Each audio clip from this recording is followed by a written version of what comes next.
মঙ্গলবার থেকে রাজ্যে কার্যকর হয়েছে এসআইআর। সেই প্রসঙ্গে সাংবাদিক বৈঠক করেন তৃণমূলের সর্বভারতীয় সাধারণ সম্পাদক অভিষেক বন্দ্যোপাধ্যায়। বৈঠক থেকে তিনি প্রশ্ন তোলেন, আগে কখনো এসআইআর হয়েছিল তখন 2 বছর সময় লেগেছিল। বিজেপির কাছে কি জাদুকাঠি আছে যে 2 মাসের মধ্যে 10 কোটি মানুষের বাড়ি বাড়ি গিয়ে কাগজপত্র যাচাই করবেন?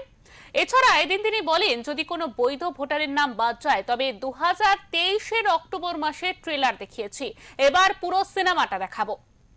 এসআইআর হয়েছিল তখন 2 বছর সময় লেগেছে। আপনার কাছে কি জাদুকাঠি আছে আপনি 2 মাসে 10 কোটি লোককে বাড়ি বাড়ি গিয়ে ভেরিফাই করে দেখবেন?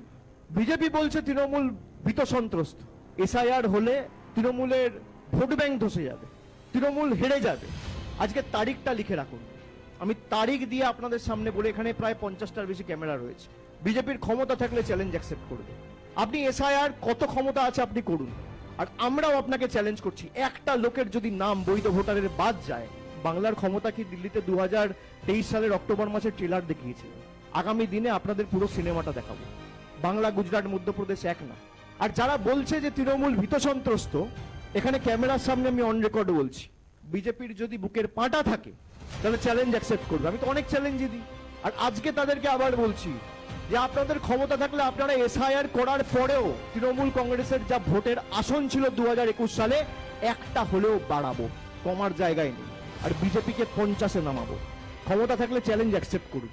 আর যদি আপনারা এসআইআর করেও গোহারা হারেন, তাহলে বিজেপির নেতারা অন্তত পক্ষে একটা আন্ডারটেকিং দিয়ে বা বাংলার সংবাদ মাধ্যমকে ডেকে সাংবাদিক বন্ধুদের সাক্ষী রেখে বাংলার 10 কোটি মানুষের সামনে বলুক যে আমরা যদি 2026-এ হারি আর তৃণমূলের আসন সংখ্যা একটা হলেও বাড়ে, আমরা 1 সপ্তাহের মধ্যে 2 লক্ষ কোটি টাকা বকেয়া ছেড়ে দেবো। না হলে আপনারা যা বলবেন আমি তাই করব।